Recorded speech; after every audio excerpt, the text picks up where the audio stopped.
Hello, everyone. Welcome to this LinkedIn Live event. Really glad that you can make it.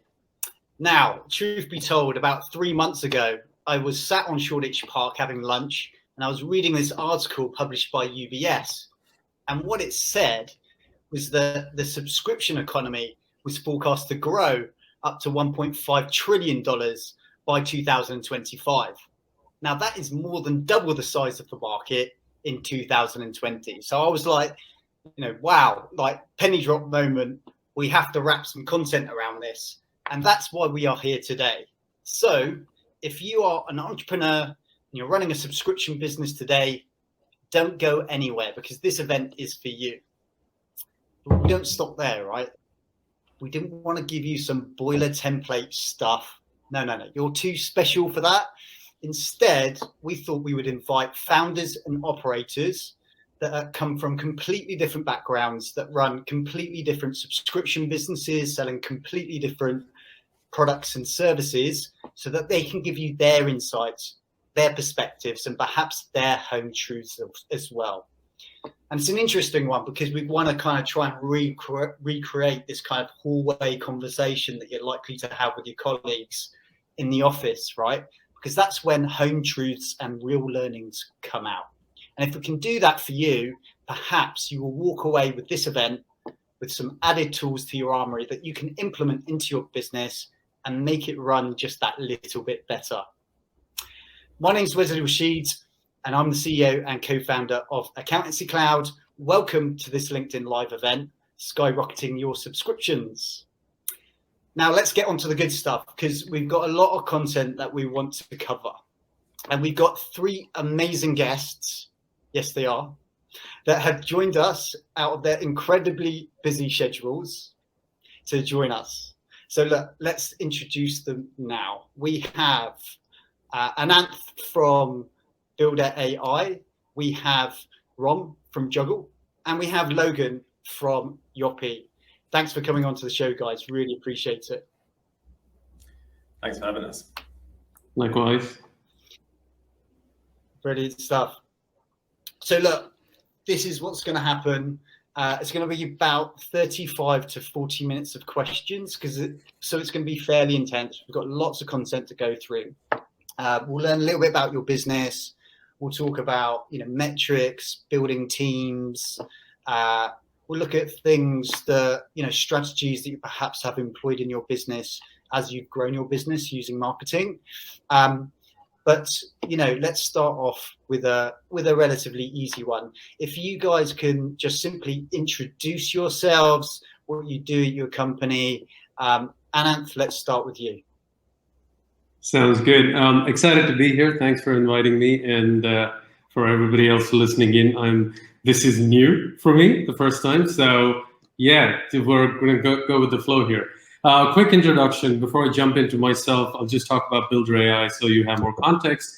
I currently work at Builder.ai. We are a AI and machine learning driven platform for building custom products. And our real thesis here is how do we help customers, those who don't have technical know-how or don't have any resources, how do we help you go to market really fast? Today, using AI and ML, we feel we're at about 70% faster, 70% cheaper, 6x faster, and reduce all human variance in building products and going to market.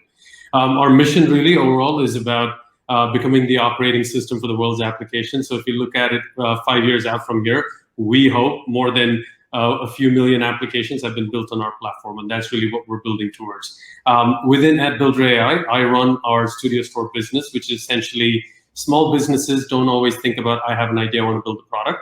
So for them, we have a whole store which is full of pre-built applications, think restaurants, think e-commerce, think booking and scheduling for gyms and salons, etc. And it's a very rent-to-own model built as a self-service, buy it, pay on a monthly subscription fee we maintain and host for you, and we help you scale.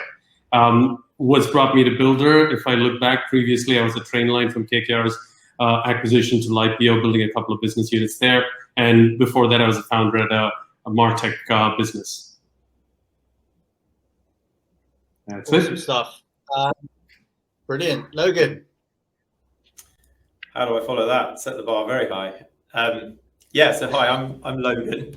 I'm the CCO of Yoppie, and I suppose I'll kind of follow kind of the same approach as Ananth. So I'll give you a little bit of an insight to Yoppie to provide some context, and I'll talk about me just a little bit. So I suppose at Yoppie, we envisage a world where women have access to a range of physical products, digital services, all of which cater to and improve their menstrual well-being and menstrual health, all through their phone.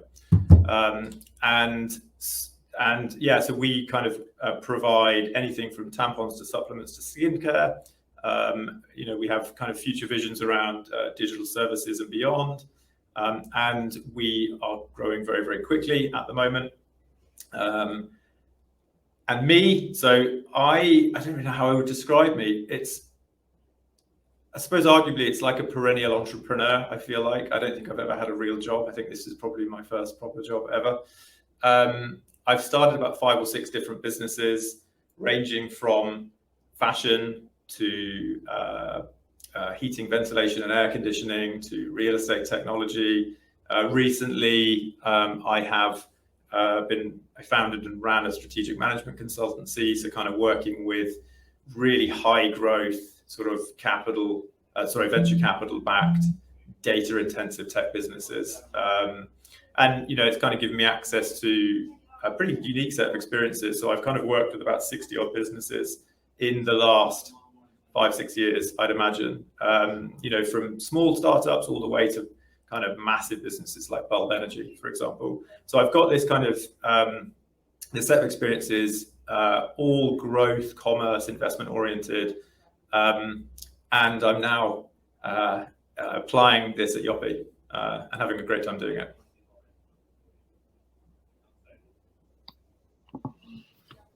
Awesome. I'm up.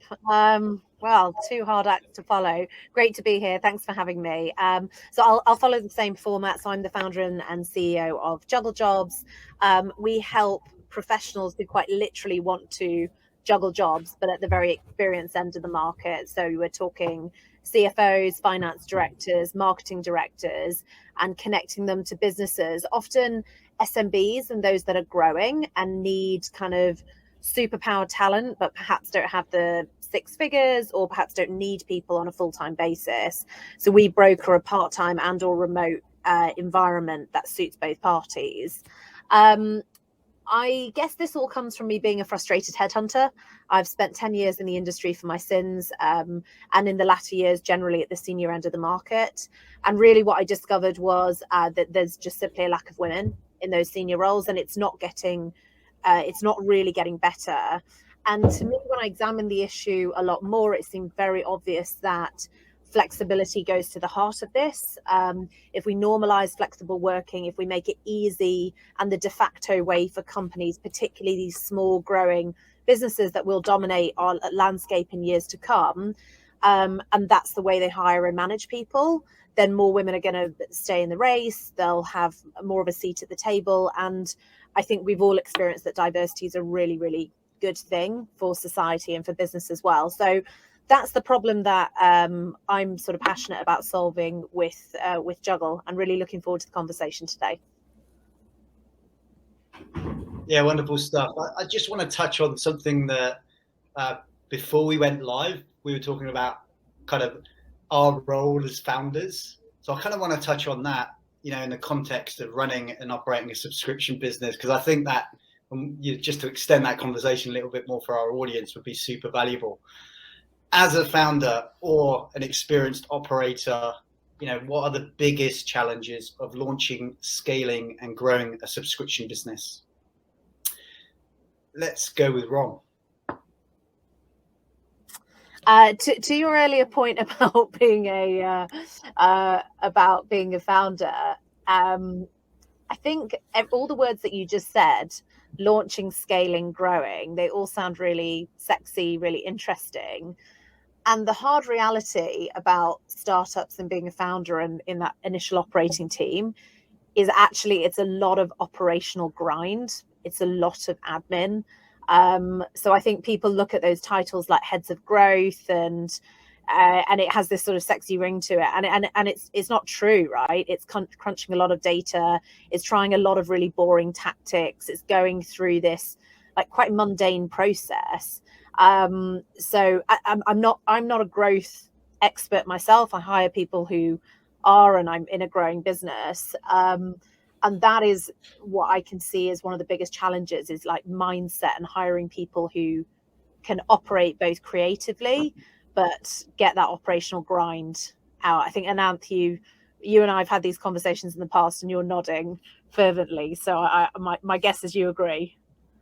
Yeah, no, absolutely. It's I went through the journey of working for a couple of really smart founders in product market fit stage, and then had the hubris of thinking I could do this myself, and decided to start my own. And that was a really exciting shift. Then I figured out it is so much harder than they all make it look like.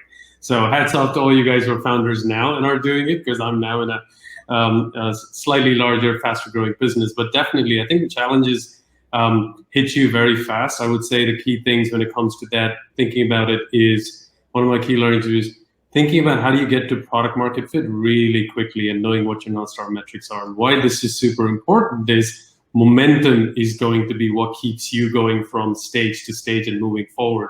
It's very easy to get stuck in the grind of doing a lot of things and not really focusing on what that metric is and the momentum moving forward. Because when you don't, your motivation can only take you that far. You can only motivate your team as much, and can only energize potential investors that much. So it's super key to know very quickly what you're trying to solve, who you're trying to solve for, hack your way to get those customers in. They can test, validate, and give you the feedback, and then really go step by step.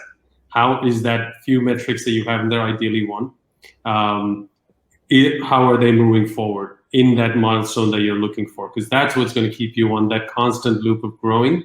And if you don't have momentum, it's just going to drop off, and the energy around you is going to disappear. So that's super key. I think at the earlier stage, it's all about making sure what are the minimum priorities you have that's going to get you to the next stage, and make sure you have owners for it. When you think of, within your own business, are you responsible for it? Is somebody else? Who's that undivided owner for that?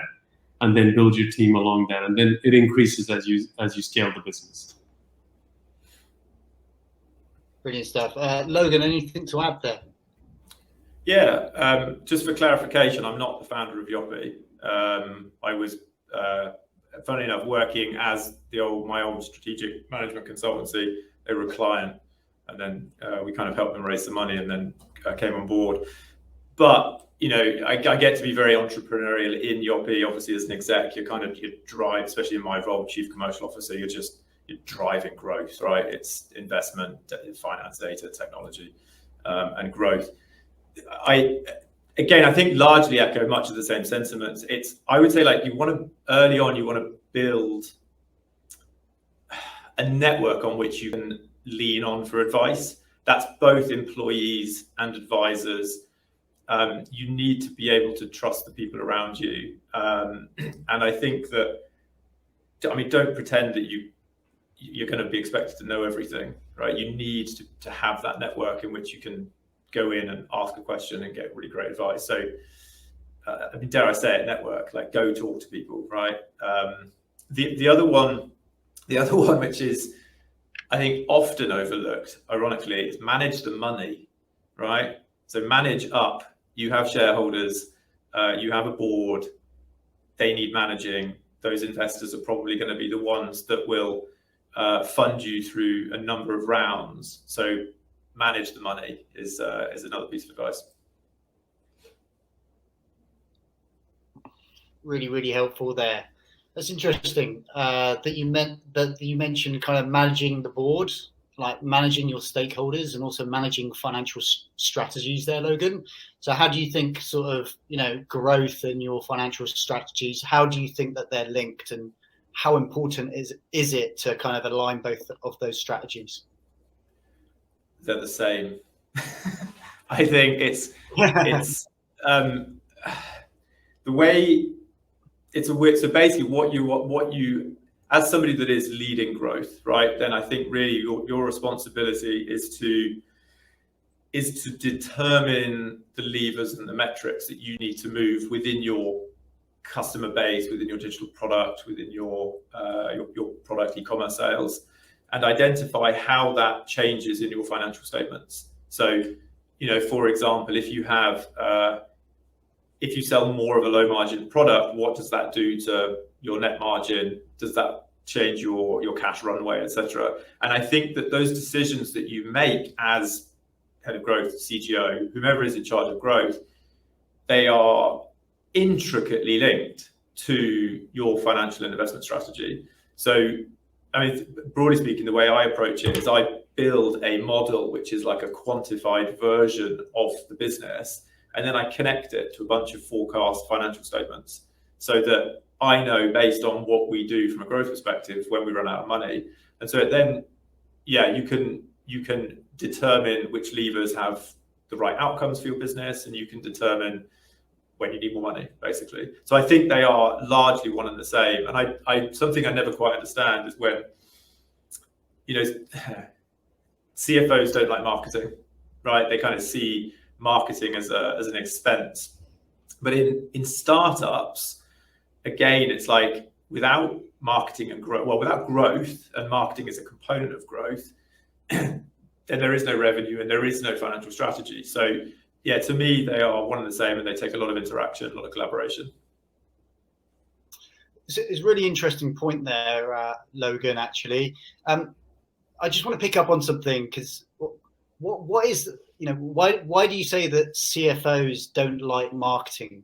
What's kind of like triggered that from? Comes that from your own experience there, or something else? And the other question to add to that is, you talk about like building this model. So I'm presuming that the measure of success is that you look at metrics, metrics or unit economics, that you get a good sense of where you are with those metrics. And how do you balance metrics that are just pure vanity metrics and metrics perhaps that actually drive ROI?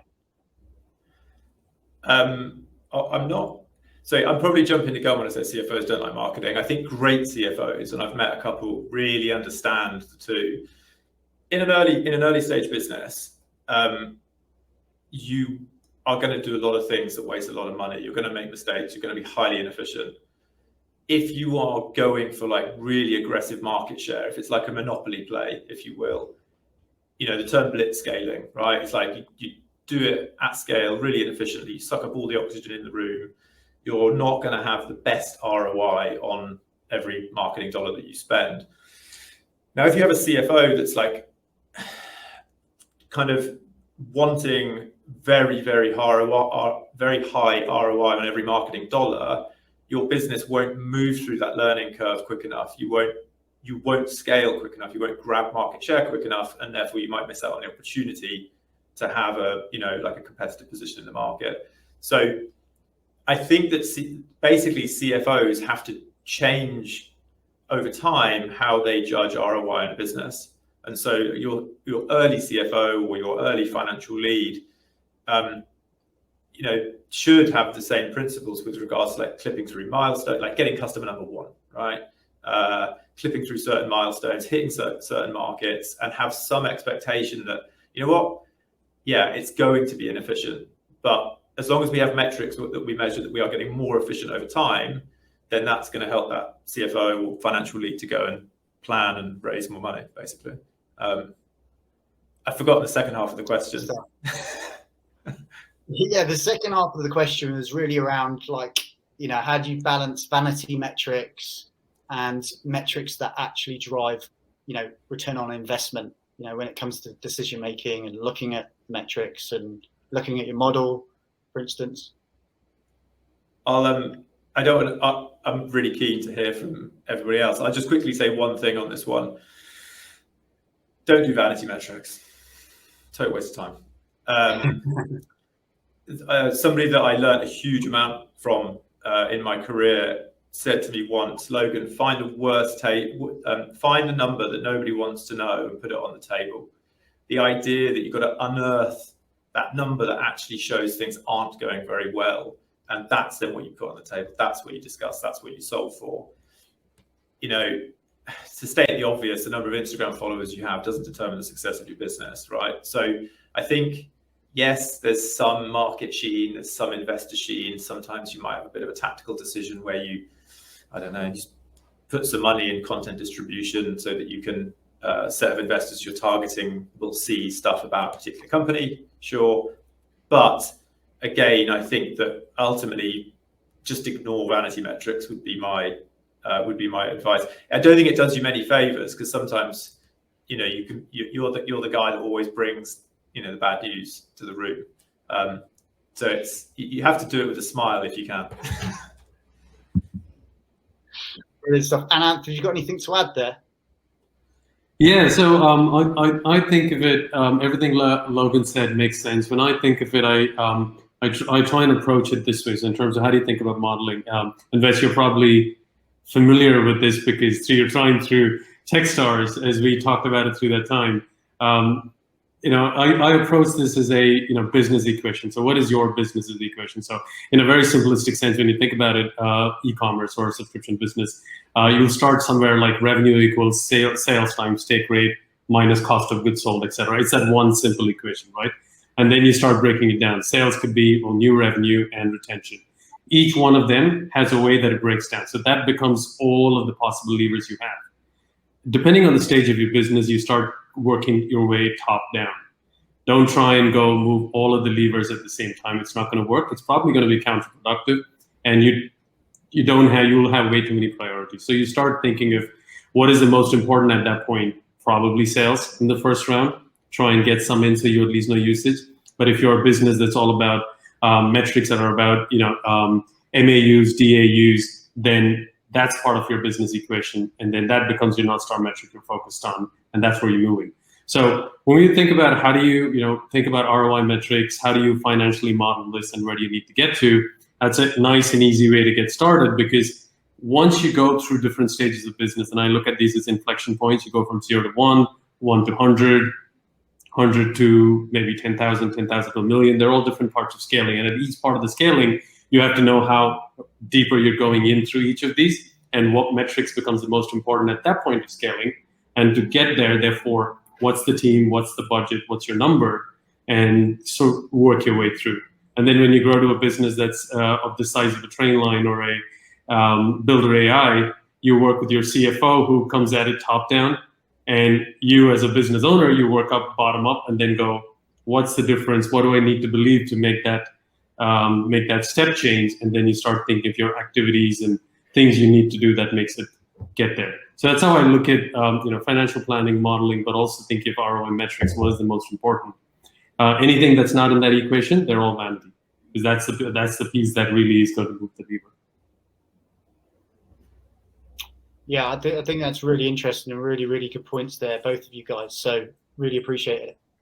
And I get your point around the CFO, Logan. I think you need a CFO that is aligned to the strategy, kind of sees things top down, as Ananth says, and appreciates there might be stages of the company where you're going to burn some extra cash to deliver XY hypotheses when it comes to looking at metrics, and just so that you can test whether actually those metrics are driving the ROI that you want, when you run the company. So really, really helpful, very comprehensive answers there, guys. I just want to dial this back then, slightly perhaps more high level. How has your growth strategy changed before your seed round and after having closed your seed round, or in Builder.ai's case, I know you've raised a Series A. So, Rom, let's go with you. Yeah, I think it's changed in a couple of ways. Now, I'm going to talk through the mistakes, because I think they're really where we learn the most. So for us, we've kind of got these two distinct sets of users. We've got professionals who want to work flexibly, and we've got businesses who who want to hire experienced people. And I think one of the mistakes that we made was conjoining the value proposition. And actually, they're two quite distinct sets of users with two really different problems. And COVID has accelerated things. So businesses are now very accepting of flexible working. But I wouldn't say it's something that they actively go out and seek, right? Or there's a small market share of people who are doing that, but it's not, the blitz scaling players Logan talked about. So that took actually a slightly painful amount of time to figure that out. So I think if I were to do it again, I would spend much more time on the value proposition, really articulating the problem, because actually none of the tactics really work until you've done that bit of homework, and it can take a lot of time. And for action-oriented people like all of us, that can feel like dead time, but it's not. It's really useful time. So that's sort of one way. Another is, I talked at the beginning about how we focus on, like, the underlying mission is all rooted in gender equality and diversity. I think we've got very focused on the what we do and the platform and the pricing and all of this stuff that comes with building a subscription business. And actually, the reason that people buy from us is the why. It is the kind of underlying heart. It's the brand. So again, if I were to repeat the last couple of years, I would respect that mindset a lot more. And I think now we really do prioritize brand, value proposition, etc., instead of just looking at all of these tactical growth aspects, because they don't work without that. So it's been more of a strategic mindset change than anything. So you're like in the B2B services space. So I'm just thinking, because obviously we are as well, right? So it's an interesting one, the point that you said around like brand and that being a super important thing. What's your kind of views on like personal brand? Like, you're very good, by the way. I've noted this, very, very good on LinkedIn on posting, and also very transparent about your views on issues like diversity, on issues like workplace mobility, flexible workforce, that kind of thing as well. So yeah, what's your view on I think honestly, up until about a year ago, I just really didn't want to be super visible.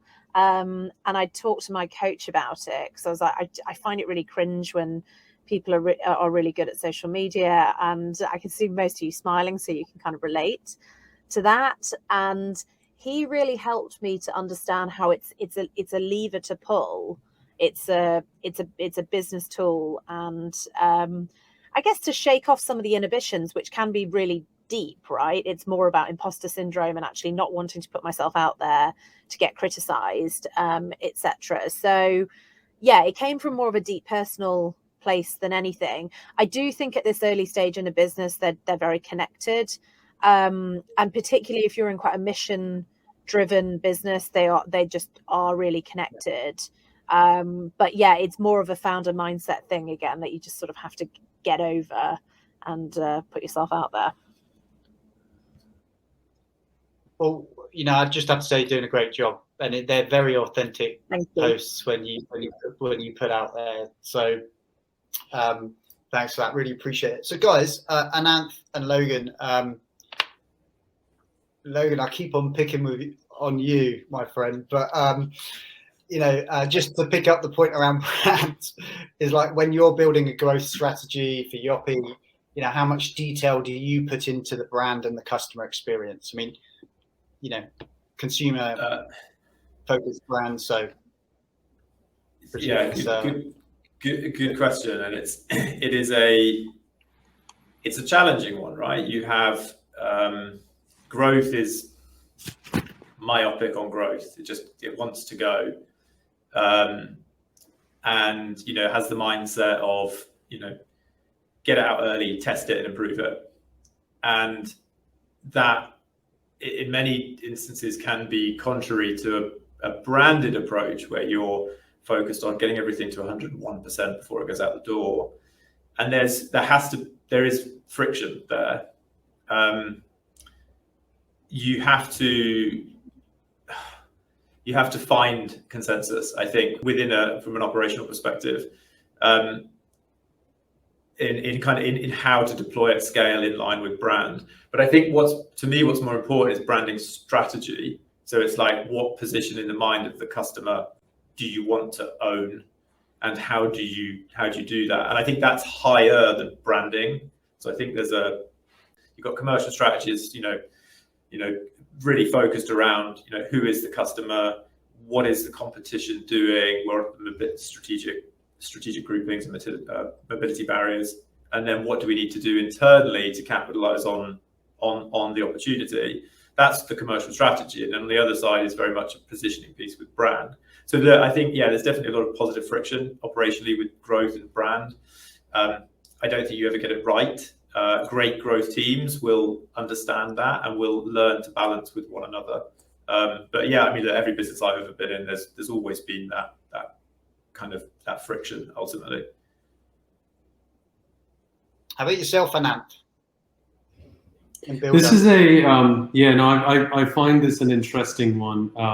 Before I jump into a builder example, the way that I think about it is, right, when you say customer experience, brand, or right now, the last 5 years or so, everybody's thing is all about we have to be customer first. We have to be customer focused, and that's what it's all going to be about. But really, the question is, what does that mean? Because when, as a customer, you buy something from that company, you really question if they put customers first, right? Everybody says customer first. The thing that I find, amongst successful companies, and when they build their company and the brand, the key is, at least a commonality I find, is they're very clear on what their core customer promise is, right? It's your core customer promise, and that's the promise you double down, because that sets expectations. And as long as you stick to your expectations, to the expectations you're setting, you're meeting that customer experience you're promising. That's the key thing to remember, because you can't. Here's two examples of it as I was thinking through. So Amazon is one, right? So they're all about customers, but their key things are widest selection, best prices, and customer first. And that means they will, even if you lose something, if you're not happy, you can return, and so on and so forth. But all of that happens to the detriment of suppliers, because you've just now decided you're going to return something. Supplier has to deal with it because Amazon's decided that's their thesis. But they stick to it and they figure out downstream what happens. But that's their customer promise, they stick with it. The other example of an opposite one is Ryanair, right? Cheap prices. Now, to maintain cheap prices, it's all about operational efficiency and other things. They never said we're going to be, customer first, every customer is going to be happy. You've heard the CEO of Ryanair at times going, well, the customer is not happy, can go somewhere else, but they know what we're promising is the cheapest prices, as efficient as it is, and they stay true to it. And people do go back. There's a certain customer set, that's all they want, they keep going back, and you can build a great business around it.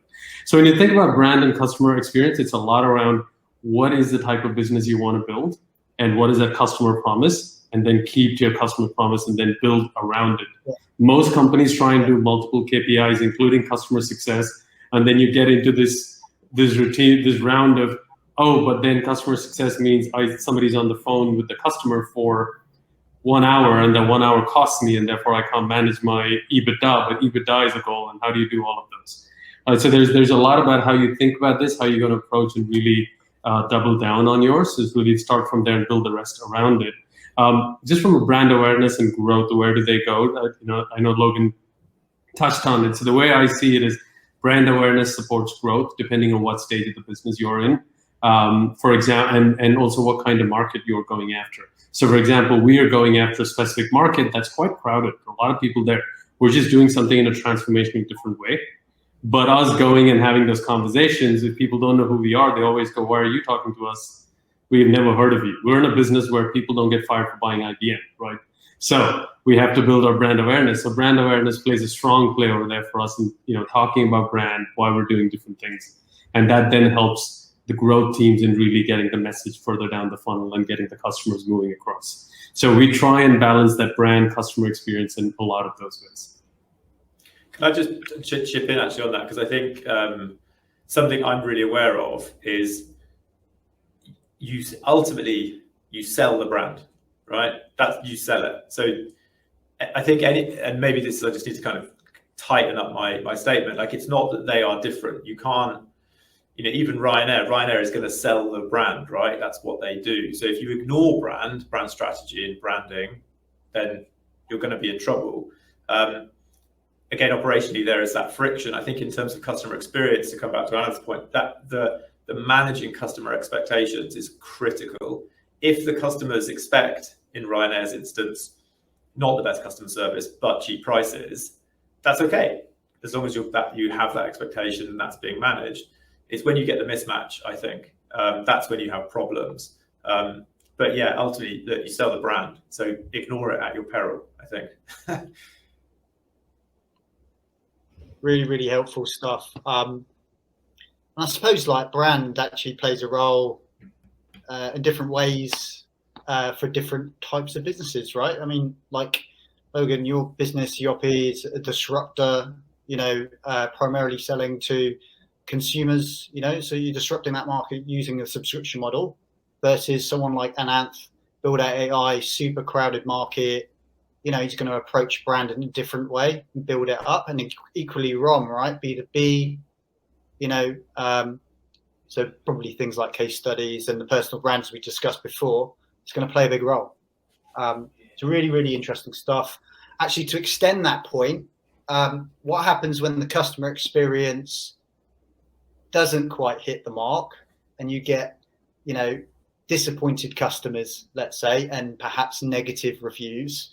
Can you give any tips? Perhaps maybe you can give your tips for other founders that might experience this, because I guess it's inevitably going to happen.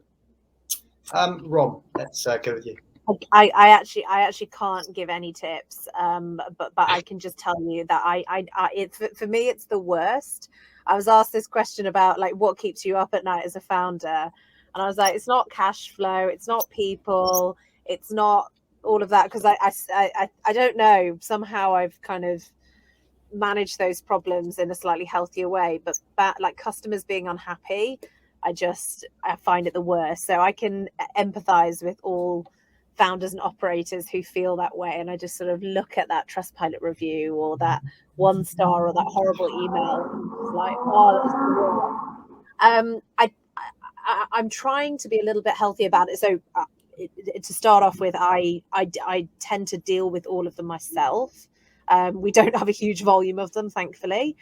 So I treat them very much like a learning opportunity and an opportunity to turn things around. And particularly on the B2B side, when the volumes aren't absolutely huge, that's definitely manageable for a founder or a C-level person to get involved with, because I think the learning that you get from those tough conversations and those tough situations are really invaluable. But yeah, I mean, I take it just incredibly personally. Actually, it's terrible. I need to get better at that. Yeah, well, look, I mean, I think there's also something to be said about, like, you're talking about founders' mindset and just like having that fact check as well. Like, you're saying going on to Trustpilot and you're like focusing on that like one negative review in amongst like 10, 11, however many positive reviews, and it's just trying to shift your mind towards that and actually reminding yourself you're doing a really, really good job. Absolutely. I think the team are like, can you not see how many good things there are? But yeah, I have this sort of negative fixation on it, which is very silly. Yeah, if I can add a point, when I think about customer experience, it's one of those that's you want to make everybody happy, and earlier stage you so have to make everybody happy and you want to scale. But the real thing is getting down to what the root cause is. So spending a bit of time in the earlier stages, it's like spend a lot of time getting to the root cause of it, because the root cause of it could be product, could be the way what their expectations were, could be sales, maybe sales promised something, could be your marketing message. There are many things. In order to scale, you really need to know what those root causes are. So in the beginning, spend a lot of time.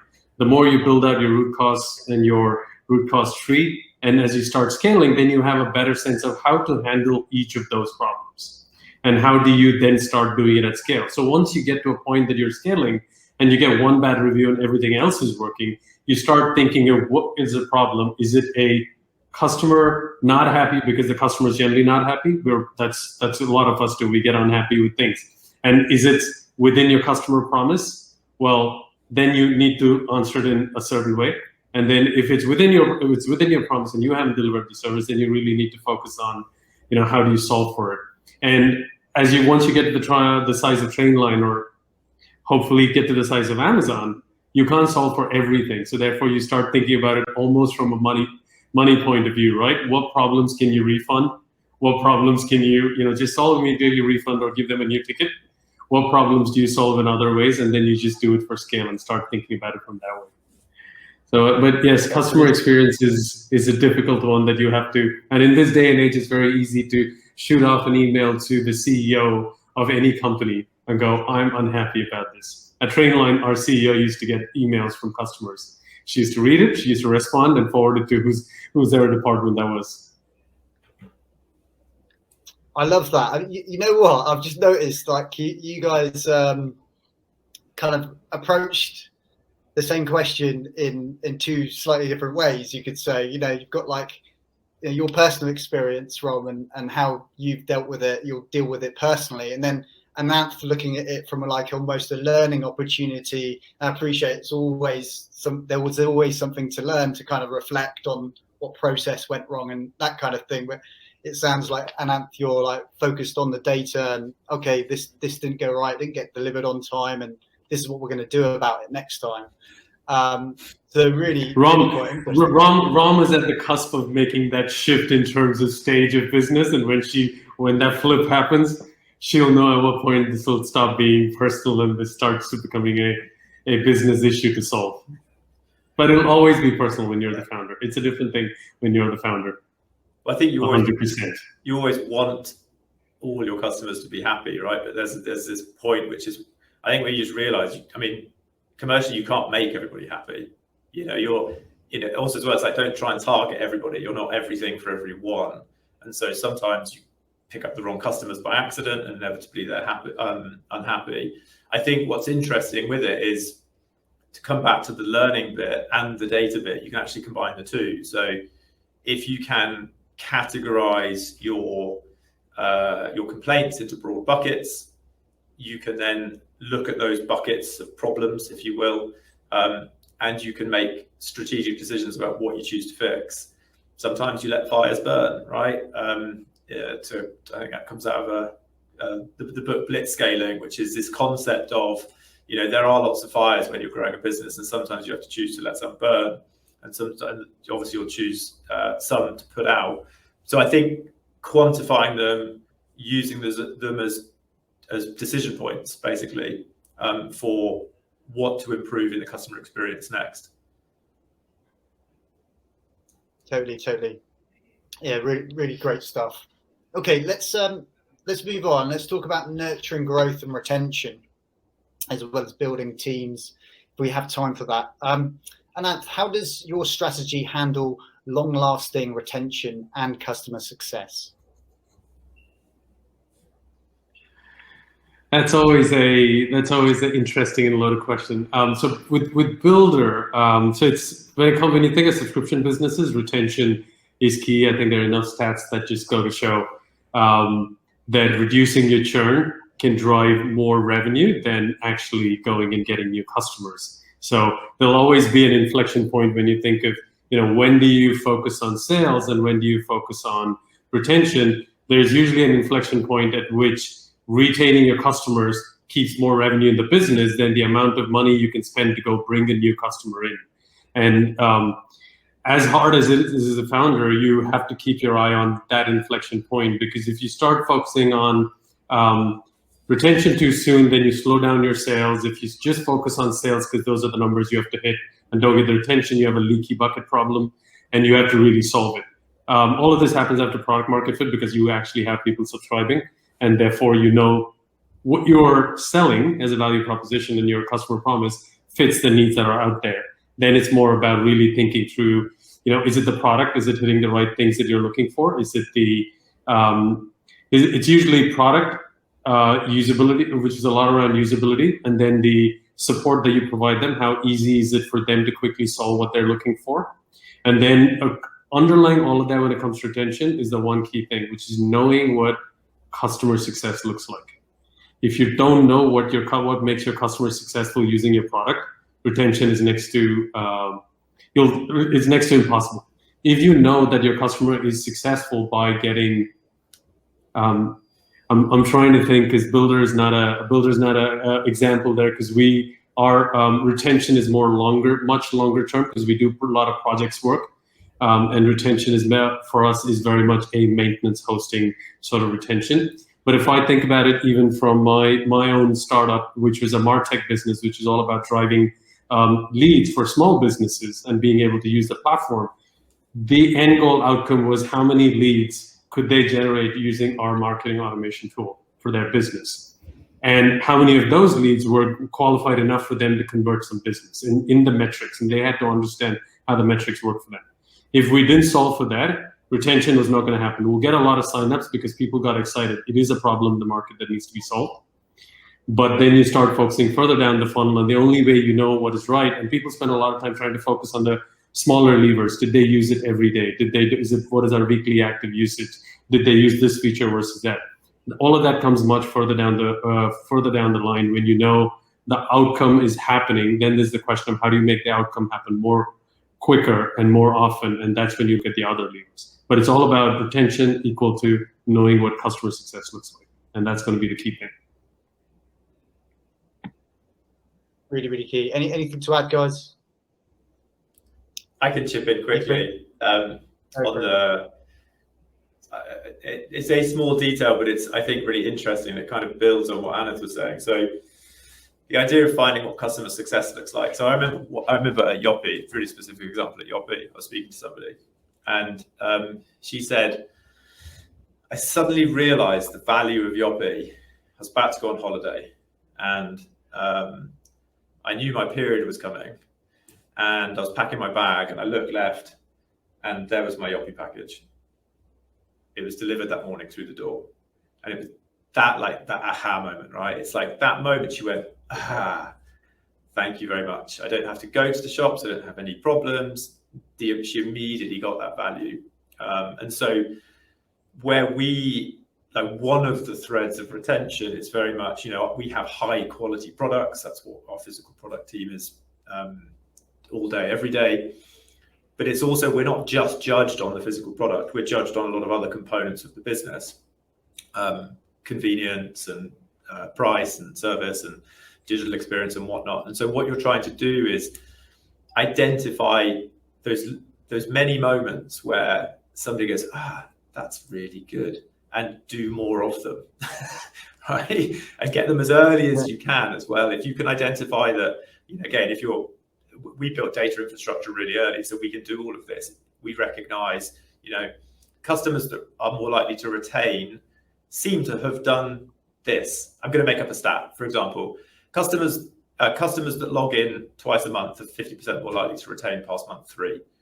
So, okay, how do we get more people to log in and engage with the digital product? That's not an actual example, but you get the point. You're trying to identify things that successful customers do and then get everybody else to do those same things. Brilliant stuff. Yeah, that's really helpful. And just knowing your customer as well, and understanding the journey that they go through once they've purchased your product, and also that experience, whilst they're a customer as well, is super important. Very, very helpful stuff. I want to go on to building teams for the moment. And Rom, here's one for you.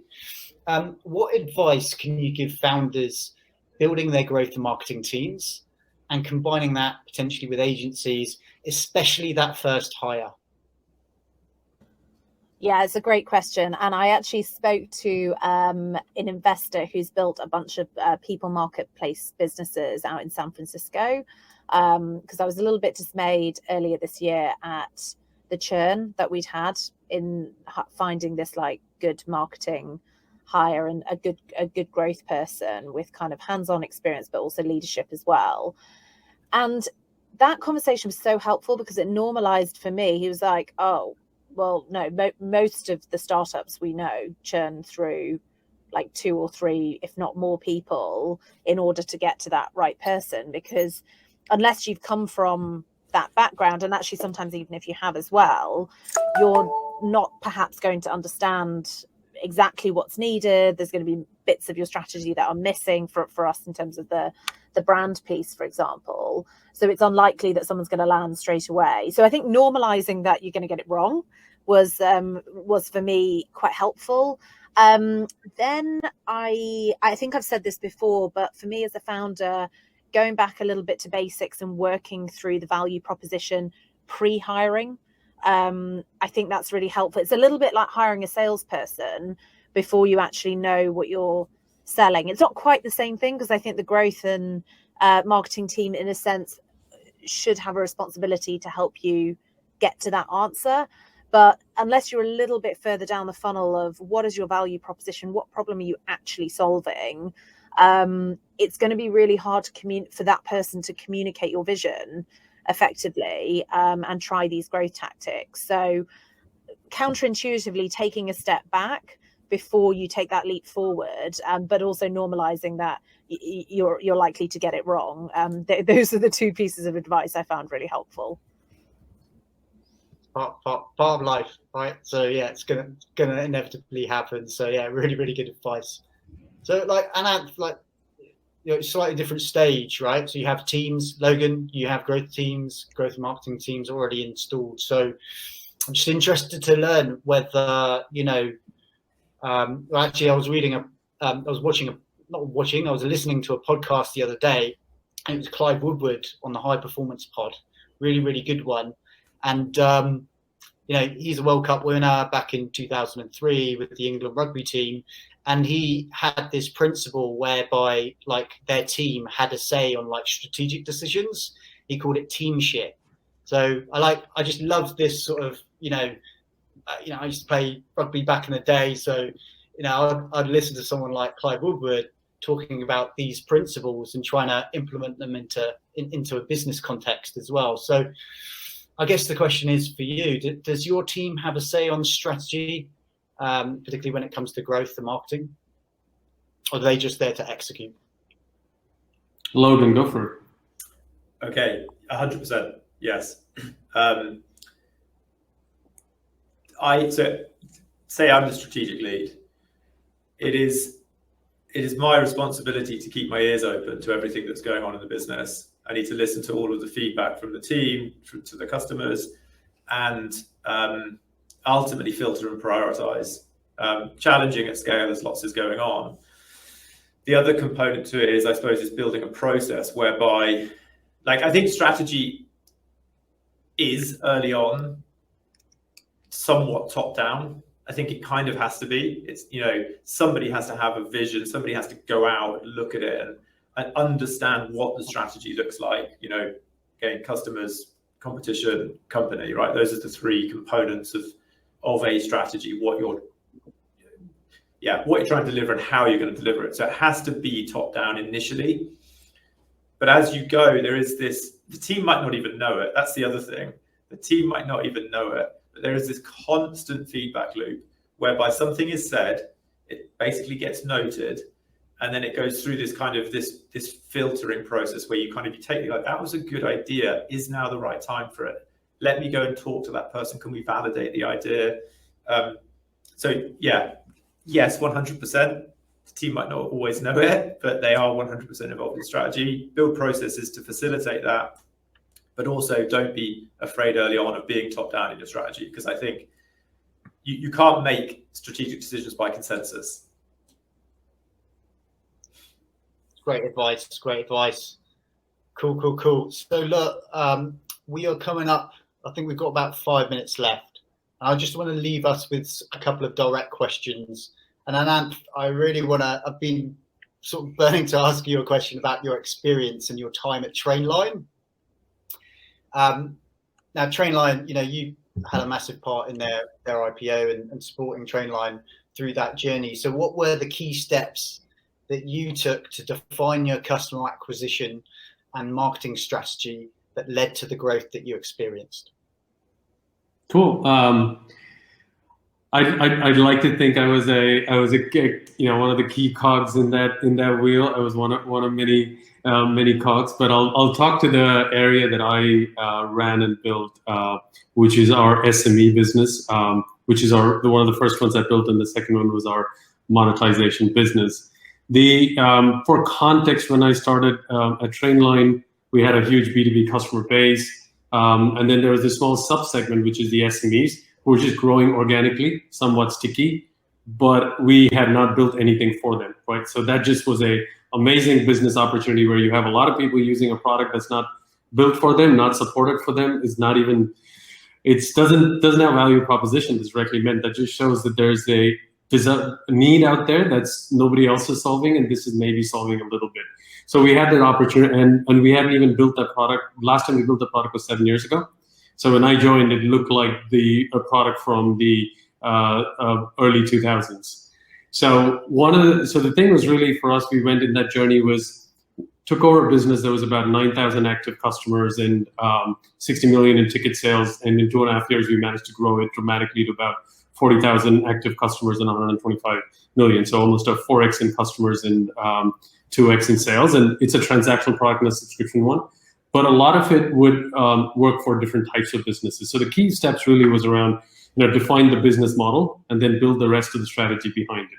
So if we thought about the way we had to go after this particular customer segment, it was very much it's SMEs, it's not enterprises, their ticket sizes are smaller, and their annual spend is smaller, therefore low touch, high self-serve, and build your whole strategy around it, which means marketing and growth has to do most of the heavy lifting. Sales touch points will be there initially, but later they have to focus on higher ACVs. And then you've got to really get the product touch points right, because once you sign up, the product has to do the rest of the hard work, onboarding and self-serve and metrics that triggers, makes people do all the things that makes people stick to the product. So that was one of the key steps. The second one was then get all the basics right, which is really understand who the customer is, drill down audience personas, pain points. When we dug in, we found there were 3 different people who are authorizing the sign up, people who are actually using it, and then the day-to-day users who are the travelers. And there were 3 different users we're trying to go after. So it was really like drilling down and thinking about who should you be selling to, who is the product for, and how does this whole thing work. So it's a lot around understanding that. There's a very interesting thing that I read from, I can't remember who the CMO for Eventbrite was, but she wrote an amazing point, which was perceived and received gain. So really knowing that, and then building a lot of what customer success looks like, building from there. And then the last one is around execute a strategy that's all about test and iterate. To what Logan said, define the strategy, build the team, show them what needs to be done, and then give them the ownership to really take it away from there. Hopefully I didn't eat too much of everybody else's time as we're winding down. No. Honestly, that's real fantastic stuff. I was meaning to make sure that I ask you that question because selfishly, because I wanted to know. So big thanks for that. Let's do one more question then. Rom, you're fantastic on content and demand gen. So from your perspective, obviously that makes sense because you're in the B2B space. Exactly. Why do you think content and demand gen works for you? How do you execute it? Any tips on that, perhaps specifically with content? Well, first of all, it's thank you, gents. This has been great for my ego, but it's not actually me, so I'm going to pass the compliments on to the team. I think the reason that we've been relatively successful on the content side is we've shifted mindset away from, okay, let's just get leads. Of course, the funnel needs to be optimized to capture those leads and to capture interest. But again, just going back to the mindset of what is the problem for this person and how can we help them and solve and build interesting content for them. And I think that sort of shift from this is all about us to this is all about them, counterintuitively, again, has just paid back in dividends. So yeah, that's what I'd say in summary. Brilliant stuff. Look, that's a wrap, guys. Really, really appreciate you coming onto this show. I really, really appreciate all of your insights. Just really, really good stuff. So really appreciate that. For the audience, if you're watching this right now, you're in our link on our LinkedIn page, then do remember to hit that follow us button, because over the next few weeks and months we will be pushing out more content. And don't forget to go onto our website, because we've got guides, we've got blogs for you to check out as well. That leaves to me to say thank you ever so much to these three, Logan, Ananth, and Rom. Thank you very much for coming onto this show. And for you, the audience members, have a great one. Thanks for joining. Appreciate it. Thanks for Wes. having us, Thank Wes. you.